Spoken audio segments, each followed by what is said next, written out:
Hello friends, royal chef Sujata या चॅनलमध्ये आपले खूप खूप स्वागत आहे।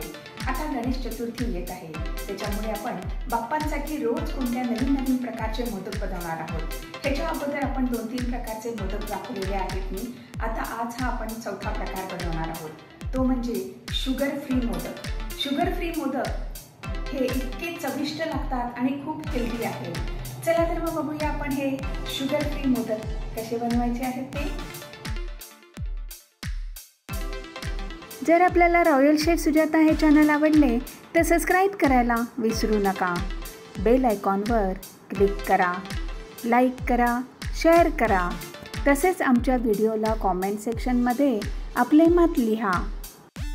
वाव, हे बघा आपले हे शुगर फ्री मोदक बनवायला अगदी सोपे आहेत, झटपट होणारे आहेत आणि खूप हेल्दी पण आहेत। हे बनवून बघा, सगळ्यांना आवडतील आणि गणपती बाप्पांना सुद्धा हे पिटुकले मोदक खूप आवडतील।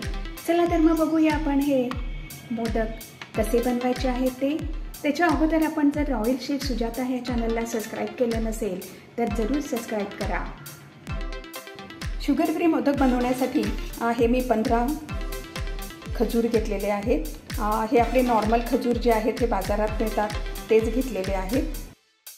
प्रथम आपण पॅन गरम करायला ठेवलेला आहे। पॅनमध्ये आपण अर्धी वाटी किंवा 3-3.5 आपण टेबलस्पून डेसिकेटेड कोकोनट घेतलेला आहे। डेसिकेटेड कोकोनट आपण मंद विस्तवावरती थोडंसं जरा गरम करून घेऊया, म्हणजे त्याचा कच्चट असा वास येणार नाही। थोडंसं जरा रंग चेंज होईपर्यंत आपण थोडं गरम करून घेऊया। रॉयल शेफ सुजाता ह्या वेबसाईटवरती आपल्याला मोदक ह्या कॅटेगरीमध्ये नाना प्रकारचे मोदक आणि गणपती बाप्पांसाठी खिरापती च्या रेसिपीज आहेत, तिथे आपण बघू शकता। किंवा आपण रॉयल शेफ सुजाता या व्हिडिओच्या चॅनलवरती पण आपण मोदकाच्या बऱ्याच रेसिपीज आपण बघू शकता, किंवा खिरापतीसुद्धा ज्या आहेत त्या बघू शकता।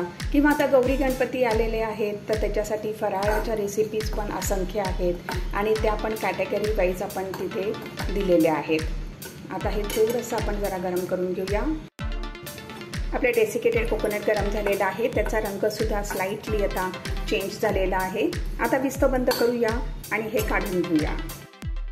आपण डेसिकेटेड कोकोनट काढून घेतले आहे। इतकी छान खमंग अशी ह्याची खुशबू येते आहे। थोडे आपण ड्रायफ्रूट्स घेतलेले आहेत, 10-12 आपण हे बदाम घेतलेले आहेत, काजू घेतलेले आहेत आणि पिस्ते घेतलेले आहेत। आता हे सुद्धा आपण थोडं पॅनमध्ये गरम करून घेऊया, म्हणजे छान अगदी आपले मोदक अगदी खमंग असे मस्त लागतील अगदी। आता हे 2-3 मिनटं गरम करून घेऊया। ड्रायफ्रूट पण आपले गरम झालेले आहेत, हे पण काढून घेऊया। आता हे थोडं थंड होऊ दे, त्याच्यानंतर आपण उभे पातळ असे याचे काप करायचे आहेत। पॅनमध्ये 1 टेबलस्पून तूप घातलेलं आहे। आता ह्याच्यामध्ये आपण खजूर घालूया आणि हे थोडे परतून घेऊया।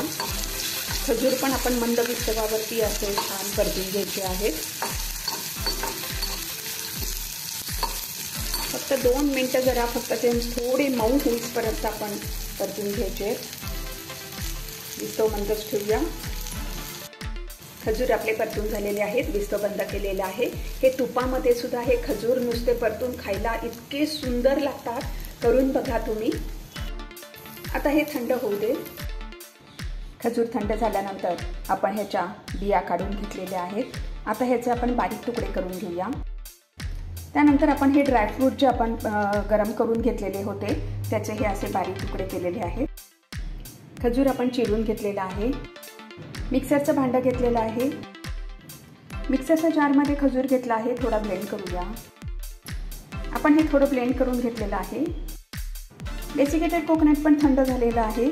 आता ह्याच्यामध्ये आपण ड्रायफ्रूट्स घालूया आणि जो आपण खजूर ब्लेंड केलेला आहे तो घालूया। खजूर आपण ह्याच्यामध्ये काढून घेतला आहे।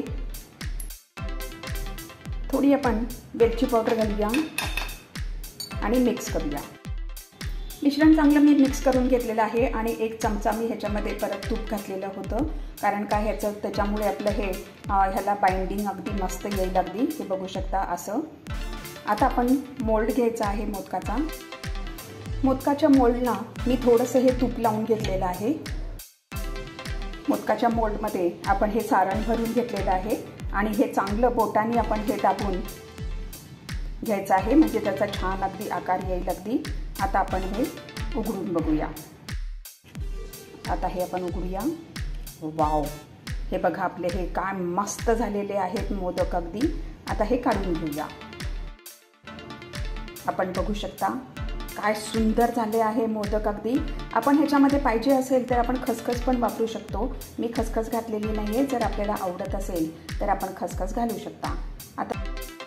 आता लहान मोदकाचा जो माझ्याकडे मोल्ड होता त्याच्यामध्ये पण मी हे सारण भरलेलं आहे आणि बोटाने अगदी छान दाबून घेतलेलं आहे. आता आपण हे पण उघडून बघूया. आता आपण हे पण ओपन करून बघूया. वाव, हे बघा काय मस्त झालेले आहेत मोदक. आता हे मोल्डमधनं काढून घेऊया. आपले हे आता पिटुकले सुद्धा मोदक आपण बनवून झालेले आहेत. आता अशा प्रकारे आपण सर्व मोदक बनवून घेऊया. वाव, हे बघा आपले हे सर्व मोदक आता बनवून तयार आहेत आणि आता हे आपण गणपती बाप्पांना मोदक हा नैवेद्य म्हणून दाखवू शकतो. इतके मस्त असे पिटुकले आपले मोदक झालेले आहेत. मुलं पण खुश आणि बाप्पा पण खुश.